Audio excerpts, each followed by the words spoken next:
आज मैं लंबा बोल भी जाऊंगा तो कोई प्रॉब्लम नहीं, क्योंकि कल तो है ही नहीं। अगर मैं बोल भी गया लंबा तो कोई प्रॉब्लम नहीं है, खाना खाए बिना तो कोई जाएगा नहीं यहां से।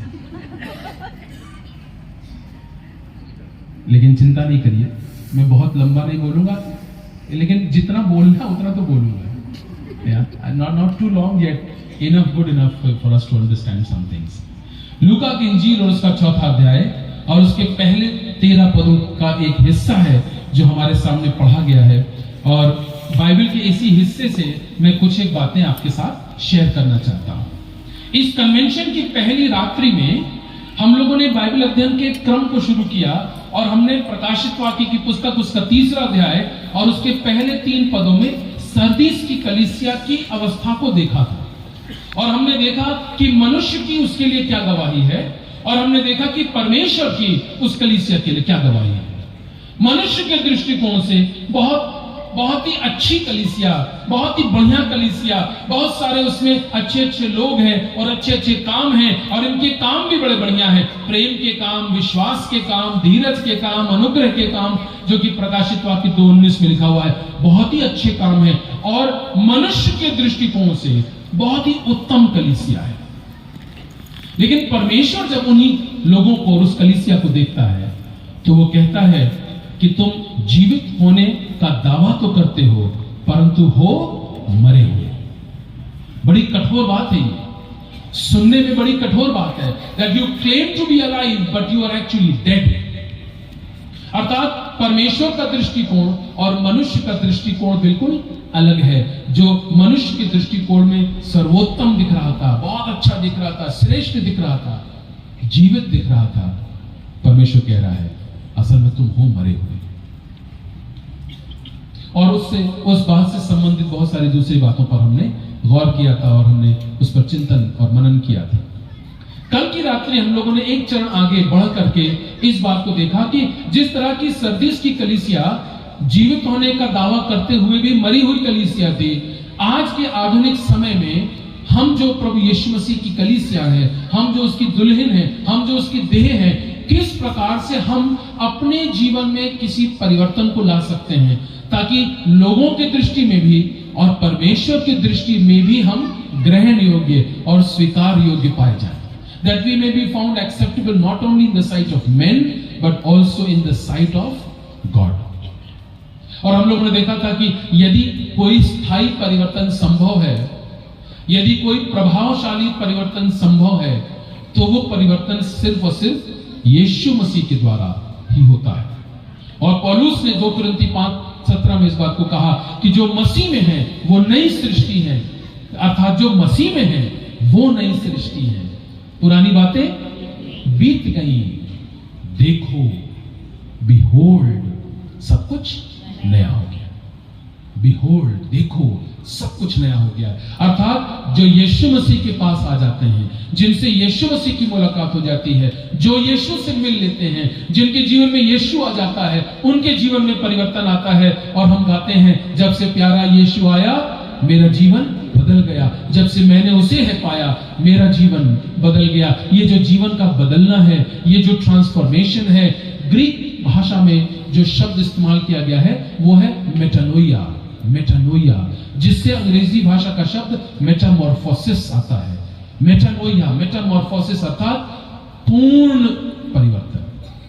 मेटामॉर्फोसिस, जो बायोलॉजी के स्टूडेंट्स हैं वो जानते हैं कि मेटामॉर्फोसिस एक प्रक्रिया होती है जिसमें एक छोटा सा कीड़ा जो है वो एक बहुत ही खूबसूरत तितली में बदल जाता है। That's Metamorphosis. उस कीड़े को देख करके कोई कल्पना नहीं कर सकता कि किसी दिन बदलाव के कारण ये इतनी सुंदर तितली भी बन सकता है। और उस तितली को देख करके कोई ये कल्पना नहीं कर सकता कि एक समय था जब ये तितली उस कीड़े की तरह गंदी दिखाई देती थी। कंप्लीट चेंज, मेटानोइया, परिवर्तन, ट्रांसफॉर्मेशन। और हमने इस बात को देखा था कि ये मेटानोइया, ये परिवर्तन, ये ट्रांसफॉर्मेशन, स्थायी परिवर्तन सिर्फ और सिर्फ प्रभु यीशु मसीह के द्वारा ही आता है। और हम लोगों ने कुछ एक उदाहरण देख करके इस बात को समझने का प्रयास किया था। आज अंतिम रात्रि है और मैं इस बाइबल अध्ययन के क्रम को आज समाप्त करने के द्वारा अपनी बात के ऊपर विराम लगाते हुए यहां से लौटना चाहता हूं। अंतिम बात जो आज की शाम में आपके साथ साझा करना चाहता हूं वो है कि परमेश्वर हमारी जिंदगियों को देखता है, उसमें कमियां पाता है, घटियां पाता है। फिर उसके बाद जब यीशु से हमारी मुलाकात होती है तो एक परिवर्तन होता है, और अब इस परिवर्तन के बाद परमेश्वर ये चाहते हैं कि हमारे जीवन में परमेश्वर के प्रति पूर्ण विश्वास, पूर्ण समर्पण, पूर्ण भरोसा और बिना शक के हम मसीह जीवन में जिए। इस बात पर मैं आज की शाम एम्फेसिस डालना चाहता हूं कि बहुत सी बार हम अपने मसीह जीवन में आगे इसलिए नहीं बढ़ पाते क्योंकि शक करते हैं। There is doubt, there is doubt. और बाइबल के इस हिस्से में जो लूका 4:1-13 है, यहां पर इसी बात पर बहुत से अलग अलग शब्दों का इस्तेमाल करते हुए लिखा हुआ है, लेकिन शक जो है वो मसीह जीवन में रोकने का काम करता है। आपने पढ़ा जब हम लोगों ने पहले दिन का बाइबल अध्ययन किया था कि उत्पत्ति की पुस्तक उसके 3वें अध्याय में जब शैतान की मुलाकात हवा से होती है, स्त्री से होती है, तो शैतान हवा के दिल में एक शक पैदा करता है। क्या परमेश्वर ने तुझसे कहा है कि उस फल को न खाना? Doubt, doubt. और बहुत सी बार मसीह लोग मसीह जीवन में सिर्फ इसलिए आगे नहीं बढ़ पाते, विश्वास में पुख्ता इसलिए नहीं हो पाते, उनके मसीह जीवन की दौड़ में वो इसलिए आगे नहीं बढ़ पाते क्योंकि शक करते हैं। There is doubt, doubt about who God is. इस बात पर शक कि परमेश्वर कौन है। बहुत सी बार हम परमेश्वर का नाम लेते तो हैं, लेकिन परमेश्वर कौन है इस पर हमें शक होता है। Doubt about what God can do and what God will not do. इस बात पर शक कि परमेश्वर क्या कर सकता है और वो क्या नहीं करेगा। इन दोनों बातों पर हमें शक रहता है। हम बहुत परेशान हैं, पता नहीं परमेश्वर हमारी प्रार्थना सुन भी रहे हैं या नहीं सुन रहे। पता नहीं आपके दिल में इस प्रकार की बात कभी आई कि नहीं आई कि ब्रदर 6 महीने हो गए इसी एक विषय के लिए बराबर दुआ कर रहे हैं, लेकिन अभी कुछ होता दिख नहीं रहा है। ये बीमारी है, बहुत लंबी हो गई है, हम दुआएं कर रहे हैं, पता नहीं परमेश्वर सुन रहा है कि नहीं सुन रहा है। ये परिवार में संघर्ष है, ये कलह मची हुई है, ये झगड़ा है, ये खत्म ही नहीं हो रहा है। हम प्रार्थना कर रहे हैं, पता नहीं प्रभु सुन रहा है कि नहीं सुन रहा है। ये शब्द हमारे मुंह से निकलते हैं। परमेश्वर क्या कर सकता है और क्या नहीं कर सकता है, इस पर हमें शक होता है, और ये शक शैतान की ओर से आता है। Doubt about whether you can completely trust God और नॉट। इस बात पर हमें शक रहता है कि पता नहीं हम परमेश्वर पर पूर्ण रूप से आश्रित हो सकते हैं कि नहीं हो सकते। एक दफे एक जगह पर मैं बाइबल प्रेयर मीटिंग के लिए गया हुआ था, और एक अंकल आए और उन्होंने कहा, बेटा ये बड़ी भारी समस्या है, अब तो प्रार्थना ही से हमें इसका उपचार मिल सकता है। मैंने कहा, अंकल अगर प्रार्थना पहले कर लिया होता तो आज ये कहना नहीं पड़ता कि अब तो प्रार्थना ही से। इसका मतलब इसके पहले हम बाकी सब कुछ कोशिश कर चुके थे, जब सब तरफ से हार गए तब हम कह रहे हैं अब तो लगता है प्रार्थना ही से सब चीजें ठीक हो पाएंगी। प्रार्थना को अपना पहला चुनाव बनाइए, ना कि अंतिम विकल्प। Don't make prayer the last option, your first choice prayer. परमेश्वर, क्या आप उस पर पूर्ण रीति से आश्रित हो सकते हैं? जवान लोग करियर के लिए क्या परमेश्वर पर पूर्ण रीति से आश्रित हो सकते हैं? मैं यहां पर आपके सामने खड़ा हूं, इस बात का विश्वस्त गवाह हूं कि हां, हो सकते हैं। भरोसा करके तो देखिए प्रभु पर, विश्वास करके तो देखिए प्रभु पर। परमेश्वर को भी बता दीजिए कि प्रभु मैं तुझ पर ही आश्रित हूं, जो अच्छा बुरा होगा तू ही जिम्मेदार है। परमेश्वर कभी नहीं छोड़ेगा जी, परमेश्वर कभी नहीं छोड़ेगा। हमारी समस्या यह है कि हम जब बड़ी भारी मुसीबत में गिर जाते हैं ना, तब हमें प्रभु याद आते हैं। उसके पहले तक हम खुद ही अपने प्रभु बने रहते हैं। Don't make yourself the Lord of your life. शैतान इस शक को हमारे दिल में पैदा करता है कि पता नहीं हम परमेश्वर पर पूर्ण रूप से निर्भर हो सकते हैं या नहीं हो सकते। और शक इस बात पर कि पता नहीं परमेश्वर हमसे सच में प्यार करता है कि नहीं करता है। अरे करता होता तो इतनी परेशानी आती। पता नहीं प्रभु ने मुझे सेवा के लिए वाकई में बुलाया कि नहीं बुलाया, या ये मेरी अपने मन की सोच है। क्योंकि अगर प्रभु ने सेवा के लिए बुलाया होता, प्रभु ने इस काम को मुझे सौंपा होता, तो इससे संबंधित सारी जरूरतों को परमेश्वर ने पूरा कर दिया होता। एक डाउट है, एक शक है जो बहुत सी बार बहुत से लोगों के दिलों में उत्पन्न होता है। मैं आपको बताना चाहता हूं, शक शैतान का इस्तेमाल किया जाने वाला सबसे बड़ा हथियार है। Doubt is the biggest weapon used by the enemy. वो शक पैदा करता है और शक पैदा करके फिर किनारे हो जाता है, और फिर हम उस शक में ऑपरेट करने लगते हैं, उस डाउट में ऑपरेट करने लगते हैं, परमेश्वर के वचन के वायदों को भूल जाते हैं, अपने जीवन के पुराने अनुभवों को भूल जाते हैं। आप याद करिए उस घटना को, निर्गमन की पुस्तक 14वें अध्याय में परमेश्वर ने इस्राएलियों की प्रार्थना को सुना और उनको एक मुसीबत में से, जो एक गुलामी थी, जो सैकड़ों वर्षों की गुलामी थी, उस गुलामी में से परमेश्वर उनको निकाला, आश्चर्यजनक तरीके से निकाला। वो नॉर्मल नहीं था, वो उन लोगों का मिस्र की गुलामी में से निकलना एक नॉर्मल प्रोसेस नहीं था। It was a supernatural process. एक दैवीय शक्ति के द्वारा, एक ईश्वरीय प्रक्रिया के द्वारा इजरायली मिस्र की गुलामी में से निकल के बाहर गए थे। और आप वो पूरी घटना, उस पूरी कहानी को जानते हैं। और ये जब बाहर निकले तो बड़े आनंदित और मगन और खुश होके नाचते और गाते, कलाम में लिखा हुआ है, वो वायदे किए हुए देश की ओर जाने लगे। अभी थोड़ी ही दूर गए थे कि सामने समुद्र दिखाई दिया। उसके अगल बगल से कोई रास्ता नहीं था। लोग डर गए। और जब हम डरते हैं ना, तो हम बड़बड़ाना शुरू करते हैं। इसको ध्यान रखिएगा, listen carefully, young people specially. Whoever is murmuring is actually scared. जो बड़बड़ा रहा है, कुड़कुड़ा रहा है, वो असल में डरा हुआ है। उसके डर को आप मैनेज कर लीजिए, कुड़कुड़ाना अपने आप बंद हो जाएगा। लोग डर गए और कुड़कुड़ाने लगे। किसके सामने? मूसा के सामने। या मूसा यही ले लाए थे, अरे इससे अच्छा तो वहीं थे। आगे समुद्र है, पीछे फिरौन की सेना है, अब हम जा सकते नहीं हैं। वहां रहते तो कम से कम जिंदा रहते, यहां तो मार दिए जाएंगे। सोचिए जरा, परमेश्वर ऊपर से सुन रहे हैं इनकी बात को। बेटा, अभी कुछ ही समय पहले तो मैंने एक आश्चर्य कर्म किया, तुम लोगों को आश्चर्यजनक तरीके से मिस्र की गुलामी में से निकाला, और ये पहली मुसीबत आई और शक, पहली मुसीबत आई तो भरोसा टूट गया। मूसा ने परमेश्वर के सामने जाकर के अपनी आप बीती सुनाई। परमेश्वर ने कहा कोई बात नहीं, डरे हुए लोग हैं, तो तुम्हारे हाथ में क्या है? मेरे हाथ में एक लाठी है। ठीक, इस लाठी को इस समुद्र के ऊपर उठा दो, और जब तक तेरा हाथ उठा रहेगा तब तक समुद्र दो भाग रहेगा।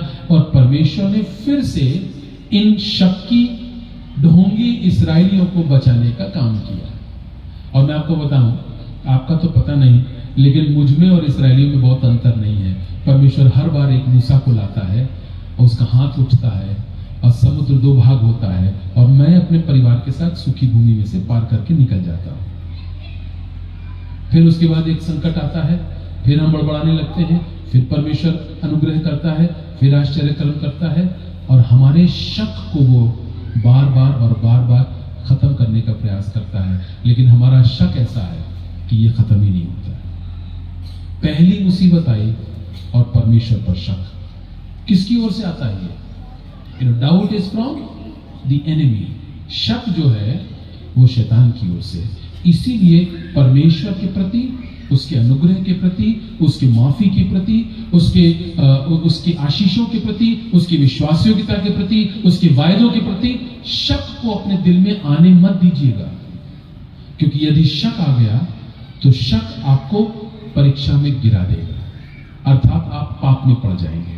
और जब आप पाप में पड़ेंगे, उससे अविश्वास पैदा होगा, और अविश्वास से और शक पैदा होगा, और शक से फिर आप परीक्षा में गिरेंगे और पाप कर बैठेंगे, और फिर से उससे अविश्वास पैदा होगा, और अविश्वास से शक पैदा होगा। और इस तरह से बहुत सारे मसीही लोगों के जीवन चक्र में शक परीक्षा में गिरना, अविश्वास, फिर शक, परीक्षा में गिरना, अविश्वास, ये एक चक्र जीवन भर चलता रहता है और इसी में जीवन का अंत हो जाता है। So please understand, do not entertain the doubt that comes from the enemy.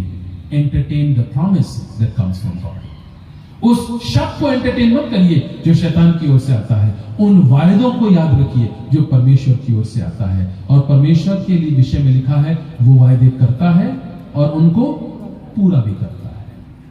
वो धोखेबाज नहीं है हमारी तरह, वो वायदा करता है और पूरा करता है। लिखा है कलाम में, वरन हाँ और आमीन में पूरा करता है। बाइबल के इस हिस्से में इसी शक के बारे में कुछ बातें लिखी हुई हैं और मैं चाहता हूं कि आप गौर से इस हिस्से को देखिएगा। लिखा हुआ है कि 40 दिन का उपवास पूरा करके प्रभु यीशु मसीह जंगल से बाहर आते हैं और शैतान उसकी परीक्षा करता है ना। इस बात को थोड़ा सा एक सेकंड रुक करके गौर से सुन लीजिए। शैतान किसकी परीक्षा कर रहा है? बोलिए, बोलिए ना जोर से। यीशु मसीह। यीशु मसीह कौन है? परमेश्वर का पुत्र है। एक तो वो परमेश्वर का पुत्र है, ऊपर से 40 दिन का उपवास पूरा करके आया है और पढ़िएगा, लिखा है पवित्र आत्मा की सामर्थ से परिपूर्ण था। और इस परमेश्वर के इकलौते पुत्र को जो उपवास करके आया है, जो पवित्र आत्मा की सामर्थ से परिपूर्ण है, उसकी परीक्षा करने कौन पहुंचा? तो आप सोचिए कि आपका और मेरा वो क्या हाल कर देगा जब वो यीशु मसीह के सामने आ सकता है, जो वो परमेश्वर का पुत्र है और उपवास पूरा करके आया है और पवित्र आत्मा की सामर्थ से परिपूर्ण है। जब शैतान में इतनी ऑडेसिटी है, इतनी क्षमता है कि वो यीशु का सामना कर ले, तो आपको मुझे तो वो मसल के रख देगा। और हम सोचते हैं कि शैतान का सामना करो, भागेगा। वो नहीं भाग रहा है, वो भगा रहा है। गौर से देखिए, शैतान का सामना करो, भागेगा नहीं। हम शैतान के डर से भाग रहे हैं और वो हमारे पीछे भाग रहा है और हमको लगता है कि हमने 2-4 गाने गा लिए, शैतान पर विजय मिल गई। ऐसे नहीं होता जी। जरा सचेत रहिएगा, कलाम में लिखा है, वो भूखे सिंह की नाई द्वार के पीछे छिपा है फाड़ खाने के लिए। वो झूठा है, वरन झूठ का पिता है और शक पैदा करता है। जब वो यीशु के सामने आ सकता है तो आप और मेरी क्या बिसात है साहब। जरा पढ़िएगा योग की पुस्तक, उसके पहले अध्याय में लिखा हुआ है कि शैतान डोलता डालता कहां पहुंचा है जी? परमेश्वर के पास। और कहीं दूरी पे नहीं, इतनी नजदीक कि उससे बातचीत होने लगी। Can you imagine the audacity and the capacity and the power of the enemy? या in direct conversation with God. जरा सा केयरफुल, शैतान को हल्के में मत लीजिएगा। परमेश्वर सामर्थी है, इसमें कोई दो राय नहीं है। लेकिन जिस विरोधी की और जिस बैरी की हम बात कर रहे हैं, उसकी ताकत में भी कोई कमी नहीं है। इसलिए अपनी सामर्थ्य में उसका सामना करने का प्रयास मत कीजिएगा, हर बार हार जाएंगे। You will lose every time if you try to face the enemy in your power. So यहां पर देखिए लिखा हुआ है, और यीशु पवित्र आत्मा से भरा हुआ यरदन से लौटा, 40 दिन के तक आत्मा के सिखाने से जंगल में रहा और शैतान उसकी परीक्षा करता रहा। और दूसरे पद में लिखा है, और उन दिनों में उसने अर्थात यीशु ने कुछ न खाया और जब वे दिन पूरे हो गए उसे भूख लगी। सो शैतान जानता है कि यीशु परमेश्वर का पुत्र है, वो जानता है कि वो भूखा है, वो जानता है कि पवित्र आत्मा की सामर्थ से भरा हुआ है। और आप देखिए तीसरे पद में शैतान प्रभु यीशु मसीह से कुछ कह रहा है। क्या कह रहा है? कह रहा है, यदि तू परमेश्वर का पुत्र है तो कह दे कि ये पत्थर रोटी बन जाए। यदि तू परमेश्वर का पुत्र है तो कह दे कि ये पत्थर रोटी बन जाए। ना इस स्टेटमेंट में परेशानी क्या है? शैतान ये तो नहीं कह रहा है कि तू परमेश्वर का पुत्र नहीं है, वो तो ये कह ही रहा है कि तू परमेश्वर का पुत्र है। जरा सा एक बार दिखा दे, या Jesus prove that you are the son of God. यदि तू परमेश्वर का पुत्र है तो कह दे कि ये पत्थर रोटी बन जाए। यीशु मसीह को क्या करना चाहिए था? अच्छा बेटा, हमें चैलेंज करोगे? अभी हम बताते हैं। रोटी देखो, बन गई रोटी, खा लो उसको। और शैतान वहां से चला जाता है। यीशु मसीह ने ऐसा नहीं किया। क्यों नहीं किया साहब? अरे कर देता, सारी कहानी वही खत्म हो जाती। कह दे कि ये पत्थर रोटी बन जाए, पत्थर रोटी बन जाए, matter is over, no more discussion. शैतान भी अपना वहां से चला जाता। प्रश्न ये उठता है, जब शैतान ने यीशु मसीह से कहा यदि तू परमेश्वर का पुत्र है तो कह दे कि ये पत्थर रोटी बन जाए, प्रभु यीशु मसीह ने शैतान की इस बात का जवाब दिया। क्या जवाब दिया? मनुष्य केवल रोटी से जीवित नहीं रहता, परंतु हर उस वचन से जो परमेश्वर के मुख से निकलता है। व्यवस्था विवरण की पुस्तक उसका 3रा अध्याय उसके दूसरे भाग में यह बात लिखी है। Book of Deuteronomy chapter 8 verse 3 the second part, Man shall not live by bread alone, but by every word that comes through the mouth of God. इतना थियोलॉजिकल डिस्कोर्स की जरूरत क्या थी साहब? सीधे सीधे एक पत्थर के टुकड़े को रोटी के टुकड़े में कन्वर्ट कर देता, बात खत्म हो जाती। लेकिन आपको मालूम है, प्रभु यीशु मसीह शैतान के इस प्रश्न के आशय को समझ रहा है। There is an implication behind the question. ये प्रश्न सीधा सीधा प्रश्न नहीं है। आप याद करिएगा, जो हमारा बैरी है ना, वो बड़ा चतुर है, मूर्ख नहीं है, वो बेवकूफ नहीं है। वो हर बार, जैसे हम लोग जब लघु नाटिका होती, स्किट वगैरह होता ना, तो शैतान को दर्शाया जाता है, काले कपड़ों में आया है और उसके सींग लगी हुई है, उसके दांत निकले हैं, वो अलग ही से शैतान दिख रहा है। कुछ नहीं भी कर रहा होगा तो भी शैतान जैसा दिख रहा है। लेकिन आपको बताऊं, शैतान ऐसा होता नहीं है, शैतान ऐसे आता नहीं है। शैतान तो बड़ा शातिर है, वो आप और हम के ही रूप में आता है, हमारी ही परिस्थिति में आता है। और जब हमारी आदि माता हवा उस पेड़ के इर्द गिर्द घूम रही थी, तो हवा की परिस्थिति में ही आकर के शैतान ने शक पैदा कर दिया। सो प्रभु यीशु मसीह शैतान के इस प्रश्न का या इस कथन के पीछे का जो भाव है, उसको समझते हुए उस बात का उत्तर देता है। अब फिर से सुनिएगा, शैतान ने प्रभु यीशु मसीह से क्या कहा। लिसन अगेन, 3रा पद लिखा है, और शैतान ने उससे अर्थात यीशु से कहा, यदि तू परमेश्वर का पुत्र है, if you are the son of God. क्या शैतान नहीं जानता है कि यीशु परमेश्वर का पुत्र है कि नहीं है? जरूर जानता है जी, अच्छे से जानता है। तो अगर अच्छे से जानता है तो वो ये क्यों कह रहा है, यदि तू परमेश्वर का पुत्र है? अर्थात शैतान ये कह रहा है, क्या तू परमेश्वर का पुत्र है?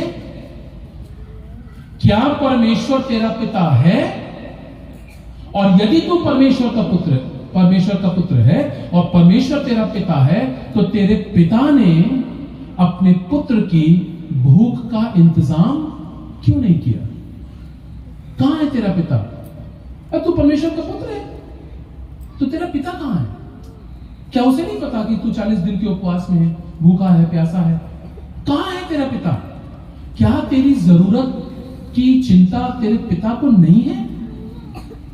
Does he not know that you are in need?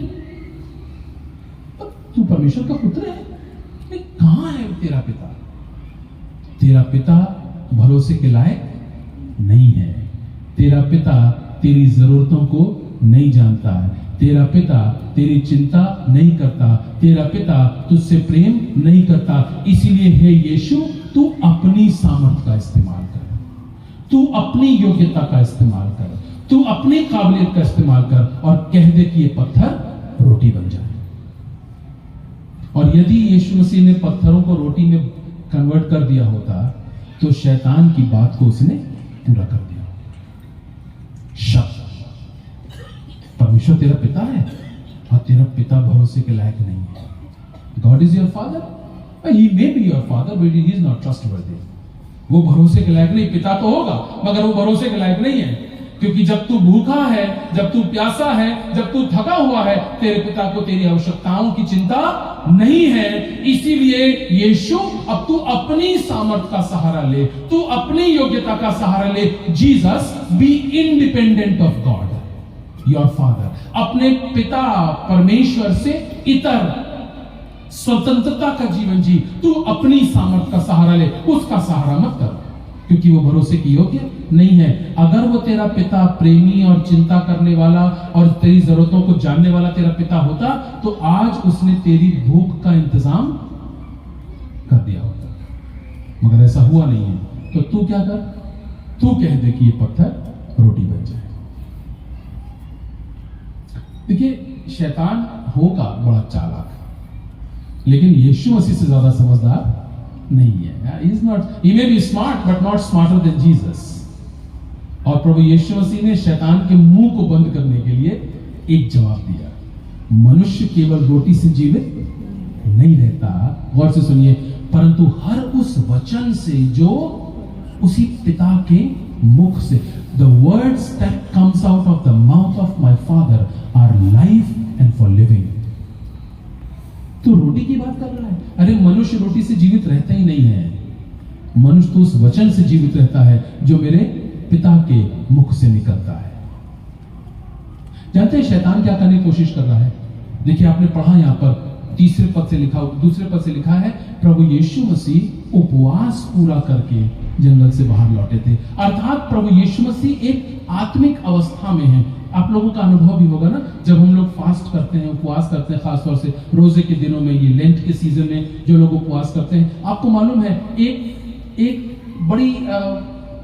बड़ी कंफर्टेबल सी, सूदिंग सी फीलिंग रहती है जिस दिन आप फास्ट कर रहे होते हैं। सचमुच में अगर उपवास कर रहे हैं तो, वो दिखावे वाला कर रहे हैं तो मैं उसके बारे में नहीं कुछ कह सकता, लेकिन अगर सच में आप उपवास कर रहे हैं तो दिल बड़ा आनंदित रहता है, बड़ा खुश रहता है उस दिन।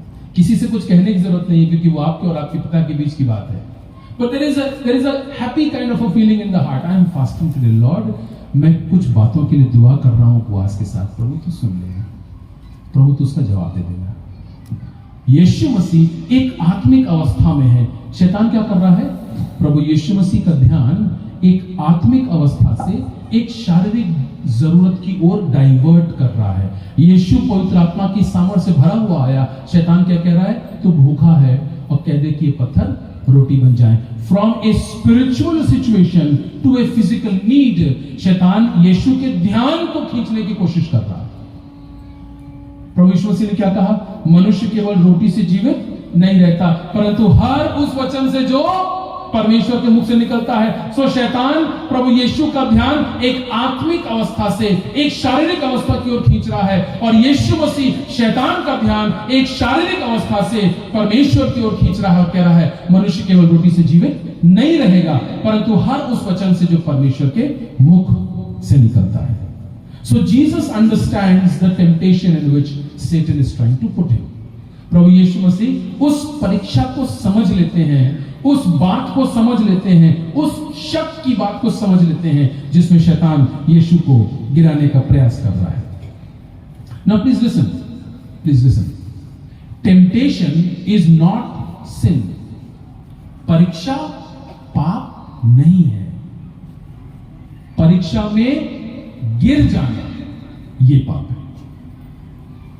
परीक्षा अपने में पाप नहीं है, उसमें गिर जाना, उसमें हार जाना ये पाप है। और इब्रानियों की पुस्तक उसके 4 अध्याय और उसके 15वें पद में लिखा है प्रभु यीशु के विषय में कि वो हर तरह से परखा तो गया परंतु निष्पाप निकला। अर्थात हर प्रकार से उसकी परीक्षा तो हुई, लेकिन उन परीक्षाओं में वो गिरा नहीं, उनमें वो जयवंत रहा।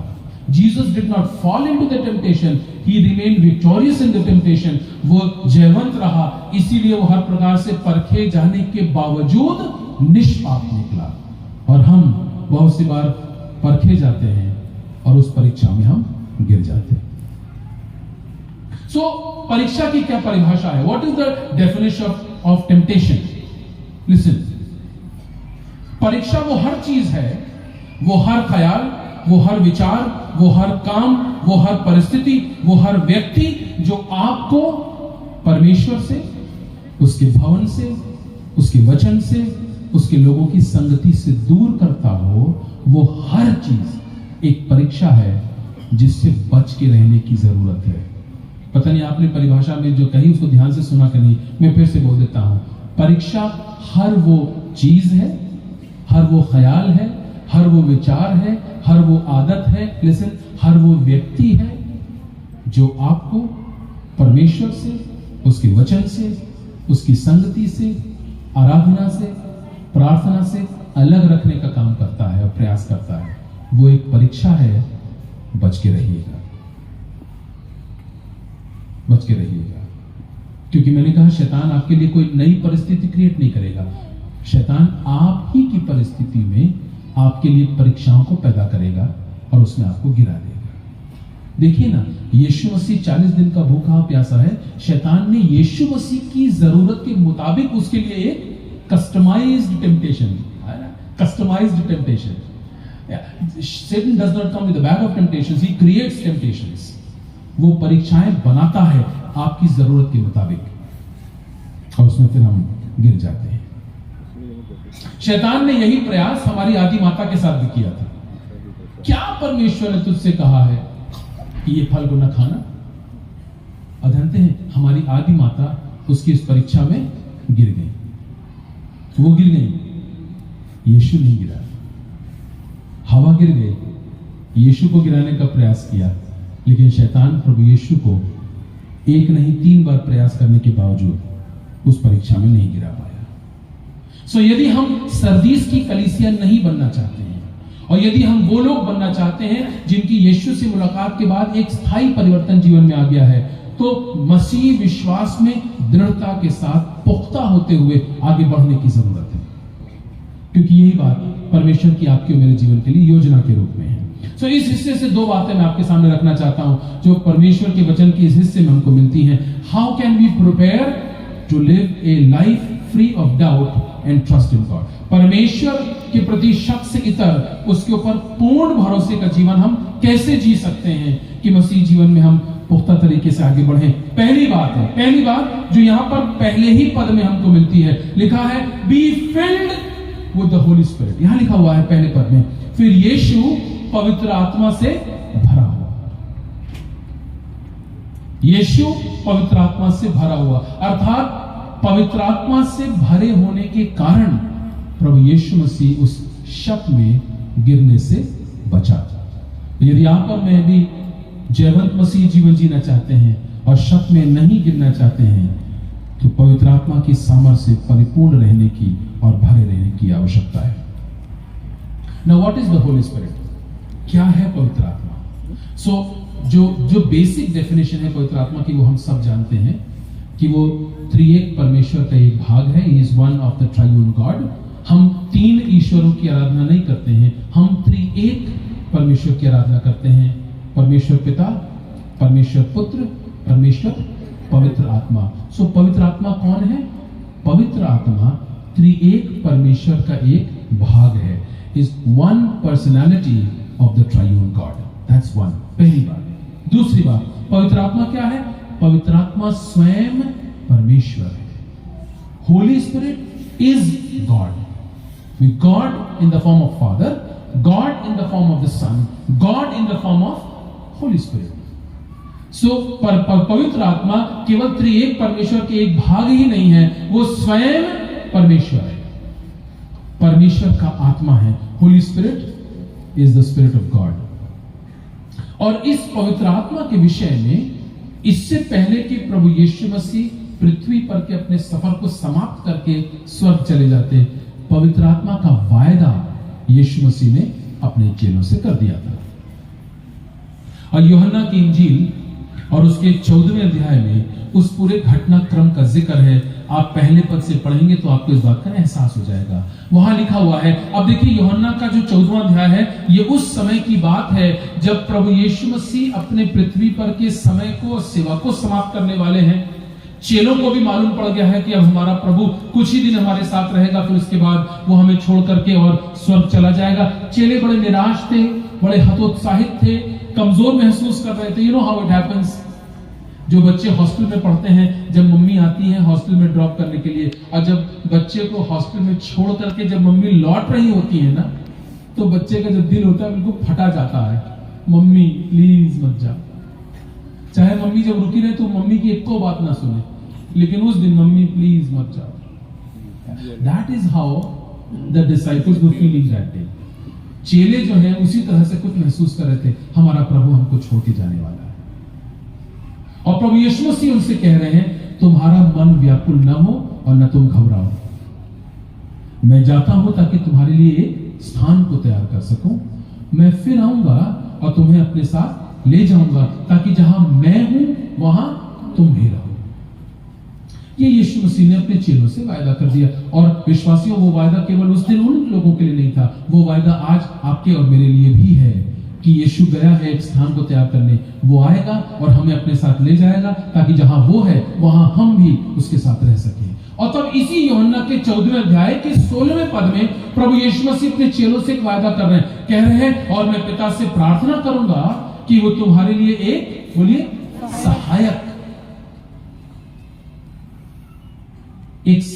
दे, अर्थात पवित्र आत्मा। So who is the holy spirit? Holy spirit is one personality of the triune God. त्रिएक परमेश्वर का एक भाग है। होली स्पिरिट स्वयं परमेश्वर है, पवित्र आत्मा परमेश्वर का आत्मा है, और पवित्र आत्मा वायदा किया हुआ है। He is the promised person. यीशु ने कहा, मैं पिता से गुजारिश करूंगा कि वो तुम्हारे लिए एक सहायक भेजे, अर्थात जब कभी आप अपने आप को कमजोर, नाकाबिल, नालायक, गिरा हुआ, खोया हुआ महसूस करें, तो एक है जिसका नाम पवित्र आत्मा है, जो सहायक है, जो अच्छी सलाह देने वाला, he is a good counsellor, सही और गलत का अंतर करने वाला वो आत्मा है। आप उसको पुकारिए, वो आएगा और आपकी सहायता करेगा, वो आपकी सहायता करेगा। सो यदि हम जयवंत मसीह जीवन जीना चाहते हैं विश्वासियों, तो हमें परमेश्वर के पवित्र आत्मा से परिपूर्ण रहने की आवश्यकता है। We need to be filled and controlled by the Holy Spirit. Now, what does it mean to be controlled by the Holy Spirit? परमेश्वर के पवित्र आत्मा के द्वारा संचालित होने या नियंत्रित होने का अर्थ क्या है? सीधा सा अर्थ यह है कि हमारे शब्द, हमारी क्रियाएं, हमारी प्रतिक्रियाएं, हमारी सोच, हमारी आदतें, हमारे उठना, हमारा बैठना, हमारा आना, हमारा जाना, हमारा देखना, हमारा सुनना, ये सब कुछ परमेश्वर के पवित्र आत्मा के नियंत्रण में हो। सब कुछ। Is it possible? क्या ये संभव है? वो संभव तो है। क्या ये आसान है? नहीं, आसान नहीं है। आसान नहीं है जी, कठिन बहुत है। लेकिन जब कभी हम मुसीबत में हैं, शक में हैं, डर में हैं, भयभीत हैं, असहाय हैं, कमजोर हैं, एक है जिसको हम पुकारेंगे और वो हमारी सहायता के लिए तत्पर तैयार होगा, वो है पवित्र आत्मा। Be controlled, completely controlled by the holy spirit of God. परमेश्वर की पवित्र आत्मा के द्वारा पूर्ण रूप से नियंत्रित होने की आवश्यकता है। मैंने कहा, हम आधा अधूरा नियंत्रण पवित्र आत्मा को नहीं दे सकते। हम ये नहीं कह सकते हैं कि मंडे से लेकर के सैटरडे तक मैं खुद को संचालित करूंगा। पवित्र आत्मा, you are welcome from Saturday night up to Sunday night. जब हम क्वायर प्रैक्टिस के लिए सैटरडे शाम को जाएंगे, तब से पवित्र आत्मा आपका समय है, हमें संचालित कीजिएगा। फिर संडे आराधना में जाएंगे, होली होली होली होली बने रहेंगे। फिर उसके बाद संडे शाम आएगी तो धीमे धीमे पवित्र आत्मा का की जो पकड़ है वो कमजोर होगी। फिर उसके बाद संडे रात आते आते हम खुद के मालिक बन जाएंगे और मंडे ऑनवर्ड्स हमारा नियंत्रण खुद का हमारे ऊपर होगा। फिर उसके बाद मंडे गुजरा, ट्यूसडे गुजरा, वेडनेसडे गुजरा, और धीमे धीमे आप पवित्र आत्मा की याद आने लगी, शनिवार आ रहा है, पवित्र आत्मा, अभी शनिवार आते हैं तो फिर से पवित्र आत्मा। अरे ऐसे ही तो जीते हैं हम लोग। मैंने तो सिर्फ आपके सामने ये चक्र को दर्शा दिया, हम जीते ऐसे ही हैं, हम जीते ऐसे ही हैं। जब तक हम अपने प्रभु बने रह सकते हैं, हम बने रहते हैं। और जब चारों तरफ से थप्पड़ पड़ता है ना, तब पवित्र आत्मा याद आते हैं। वो सहायक है, वो सलाहकार है। बाइबल में पहला यूहन्ना उसका दूसरा अध्याय उसके 16वें पद में लिखा है, सो जो संसार के लोग हैं वो संसार की आत्मा द्वारा संचालित होते हैं।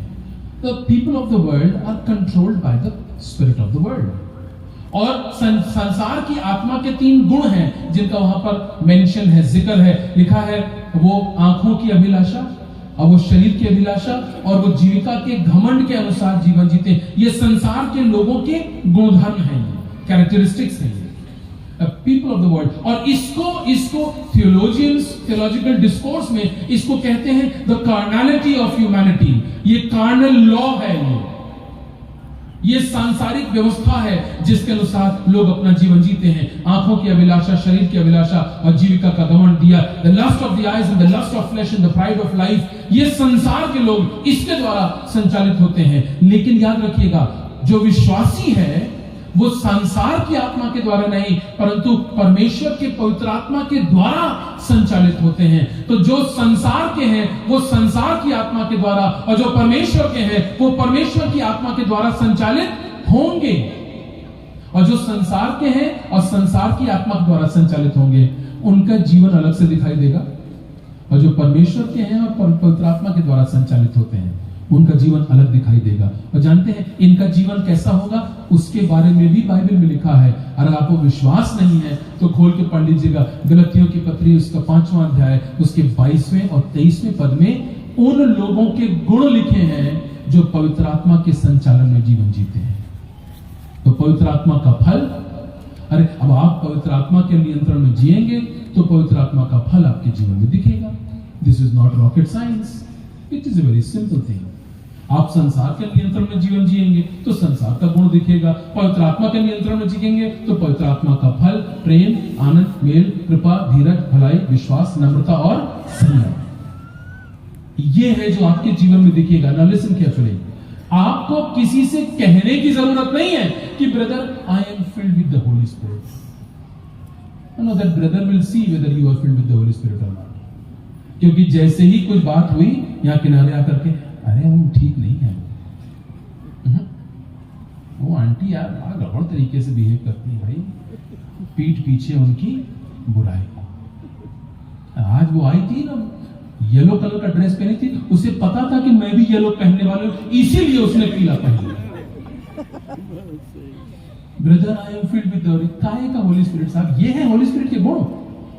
मौका पड़ते ही किसी की जड़ काट दो, ये है पवित्र आत्मा का गुण। कहने को तो प्रेम प्रेम प्रेम प्रेम प्रेम, और उसके बाद जिस भाई को तुम रोज देखते हो उससे बात तो करते नहीं हो, परमेश्वर से प्रेम करने का खाक दावा करते हो। अरे ढोंगी हो तुम। काहे का पवित्र आत्मा साहब? कहने की बात अलग है, जीवन की बात अलग है। जो संसार के हैं उनमें संसार का गुण दिखेगा, जो पवित्र आत्मा से संचालित होते हैं उनमें गलतियों 5, 22 और 23 दिखाई देगा, अर्थात प्रेम, आनंद, मेल, कृपा, धीरज, भलाई, विश्वास, नम्रता, संयम दिखेगा। आप सुनिए, ये 9 फल नहीं है, ये एक फल है पवित्र आत्मा का, जो 9 तरीके से आपके जीवन में प्रकट होता है। अर्थात जीवन के हर क्षेत्र में पवित्र आत्मा के फल का एक भाग है जो दिखने लगेगा। You don't have to claim to be living in the Holy Spirit. People will see that you are living. और इसीलिए दाऊद जो है भजन 51 में और उसके 11वें पद में पुकार कर जब वो प्रार्थना कर रहा, कह रहा है, हे परमेश्वर अपना पवित्र आत्मा मुझसे अलग न करना। दाऊद गंभीरता को समझ रहा है। और आपको मालूम है पौलुस रोमियो की पुस्तक में एक और बड़ी गंभीर बात कहता है। रोमियो 8वां अध्याय 9वें पद में लिखा है, जिसके पास परमेश्वर का आत्मा नहीं वो परमेश्वर का जन नहीं। If you do not have the Spirit of God, you do not belong to God. गाते रहिए गाने, बजाते रहिए बाजा। परमेश्वर कहेगा मैंने तुमको कभी जाना ही नहीं। I don't know who you are. लिखा बाइबल में, जिस दिन हम प्रभु यीशु मसीह को अपने जीवन में उद्धारकर्ता के रूप में स्वीकार करते हैं, पिता, पुत्र और पवित्र आत्मा आकर हमारे अंदर निवास करते हैं। पौलुस कह रहा है पवित्र आत्मा की सामर्थ्य से परिपूर्ण होते जाओ। एक ऑनगोइंग प्रोसेस है, एक प्रक्रिया है जो रोज हमारे जीवन में होती है और होना चाहिए। सो इससे पहले कि आप अपने दिन को शुरू करें, इससे पहले कि आप अपना पैर जमीन के ऊपर रखें, अपने बिछौने से उठने से पहले प्रार्थना कर लीजिए, God the holy spirit, I commit my life into your hands for this day. आज के दिन के लिए हे प्रभु, मैं अपना जीवन तेरे हाथ में सौंपता हूं।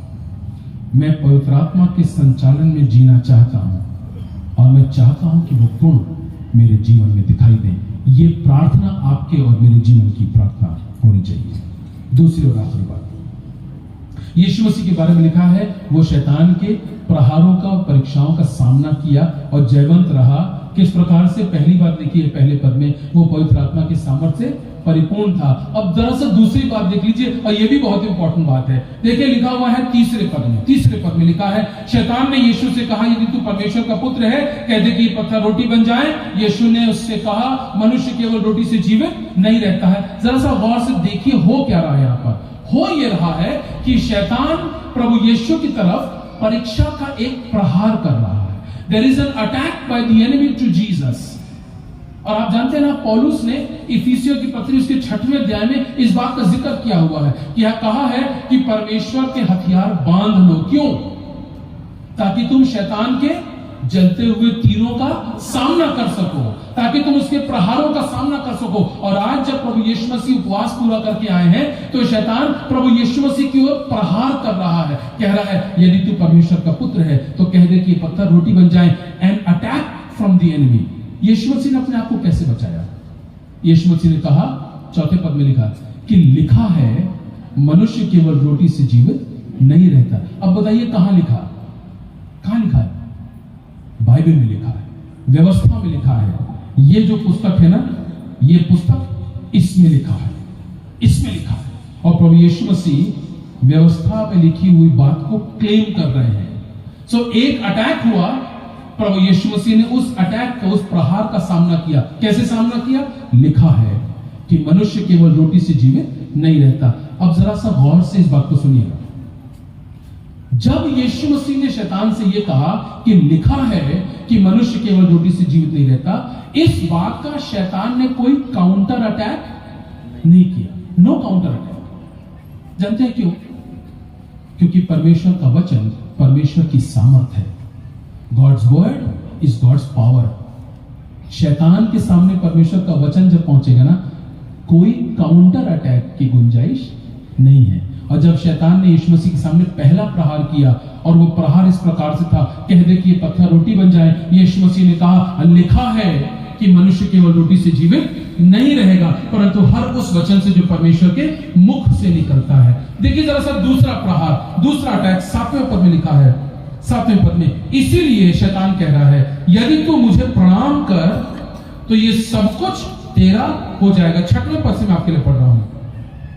और उसने कहा, शैतान प्रभु यीशु मसीह को एक पल भर में जगत के सारे राज्य दिखाए, और उससे कहा, 6वां पद, मैं ये सारा अधिकार और इसका सारा वैभव तुझे दे दूंगा, क्योंकि वो मुझे सौंपा गया है, और जिसे चाहता हूं उसे दे देता हूं। 7वां पद, इसीलिए यदि तू मुझे प्रणाम कर तो ये सब कुछ तेरा हो जाएगा। शैतान प्रभु यीशु मसीह के सामने दूसरा प्रहार ला रहा है, कह रहा है, ये सब कुछ देखो, ये जो कुछ दिख रहा है ये मेरा है।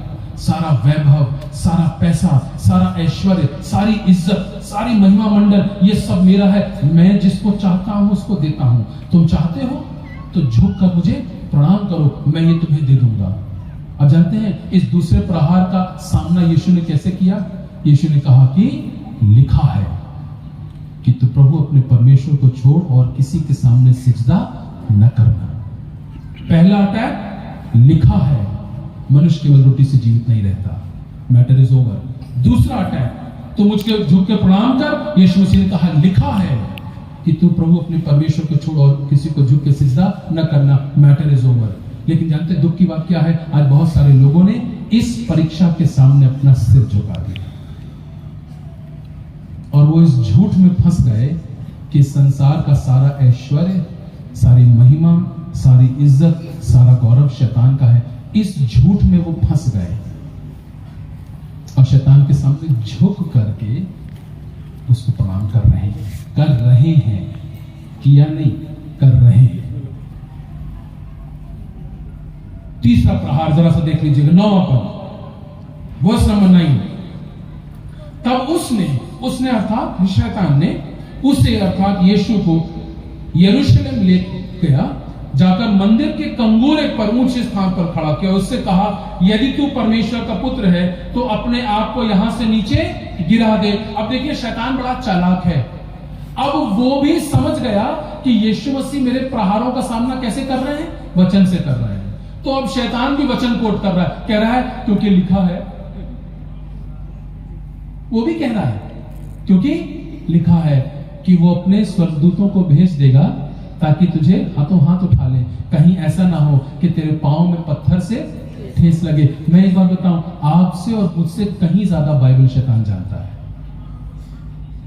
इसीलिए बाइबल जानना पर्याप्त नहीं है, फटाफट पदों को बोलना काफी नहीं है। जानते हैं शैतान के जानने में और हमारे जानने में अंतर क्या है? अंतर यह है, हम सिर्फ जानते ही नहीं है, हम उस पर विश्वास करते हैं। शैतान जानता है लेकिन विश्वास नहीं करता। यह विश्वास है जो वचन की सामर्थ्य को आपके जीवन में पूरा कर सकता है। सो यदि आप वचन जानते हैं, बड़ी अच्छी बात है, लेकिन अगर चाहते हैं कि उसका प्रभाव भी आपके जीवन में हो तो जानिए और विश्वास कीजिए। और यहां पर देखिए तीसरा प्रहार शैतान इस कोशिश कह रहा है, क्योंकि लिखा है कि वो अपने स्वर्गदूतों को भेज देगा ताकि तुझे हाथों हाथ उठा ले, ऐसा ना हो तेरे पांव में पत्थर से ठेस लगे। प्रभु यीशु मसीह ने कहा और ये भी लिखा है। There is a battle going on. There is a battle going on. एक लड़ाई है, एक युद्ध है जो चल रहा है। और प्रभु यीशु मसीह ने कहा और ये भी लिखा है कि तू प्रभु अपने परमेश्वर की परीक्षा न करना। अब 13वां पद लिखा हुआ है, जब शैतान हर प्रकार से यीशु को परख चुका तो बोलिए, जोर से बोलिए, कुछ समय के लिए यीशु को छोड़ के। यू थिंक आप एक बार शैतान का सामना कर लेंगे फिर जीवन भर वो चला जाएगा? नहीं, लिखा है कुछ समय के लिए। Dude, he is waiting right there. आप दूसरा मौका तो दीजिए। कुछ समय के लिए वो यीशु को छोड़ के चला। दूसरी बात, यीशु मसीह किस प्रकार से शैतान के प्रहारों का सामना कर पाया? हर बार वो कह रहा है लिखा है, लिखा है, लिखा है। और जानते हैं यीशु मसीह ये दावा क्यों कर पा रहा था? क्योंकि वो व्यवस्था को जानता था। वो जानता था बाइबल में, व्यवस्था में कहां पर क्या लिखा है, और उस लेखनी के ऊपर विश्वास करते हुए जरूरत के मुताबिक यीशु मसीह उन बाइबल के, उन व्यवस्था के पदों का इस्तेमाल कर रहा था। आप और मैं, हमें पता ही नहीं बाइबल में क्या लिखा है, हम कभी खोल के पढ़ते नहीं। हमने तो तकिया के नीचे रखा है बाइबल को। ब्रदर, हमारे पास 16 अनुवाद हैं, 16। हमारे ड्राइंग रूम में ब्रदर हम सिर्फ बाइबल ही रखते हैं। सिर्फ हम लोग बड़े आत्मिक लोग हैं। Only Bible. हाँ, we don't keep decoration pieces. Bible is our decoration piece. अरे 16 नहीं, 1600 अनुवाद रख लीजिए, उसमें से एक को खोल के किसी दिन पढ़िएगा और विश्वास कीजिएगा ना, तब उसकी सामर्थ्य जीवन में दिखाई देगी।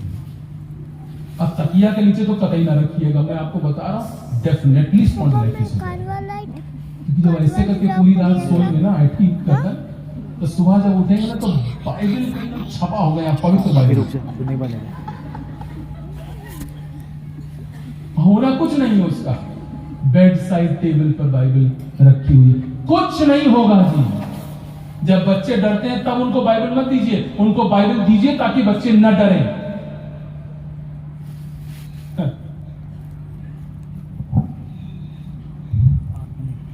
विश्वासियों, मेरी ये बाइबल 1996 से मेरे पास है। 1996 my father give me this Bible. 1996 से मेरे पास है। फट की हालत खराब हो गई इसकी, अंदर के कुछ पन्ने भी ढीले हो गए हैं, लेकिन जानते हैं ये मेरी बाइबल है, ये मेरी बाइबल है। और मैं बाहर जाता हूं और अगर ये मेरे पास ना हो तो बड़ा अधूरा महसूस होता है। ऐसा लगता है कि कोई चीज छूट गई, कोई चीज छूट गई है।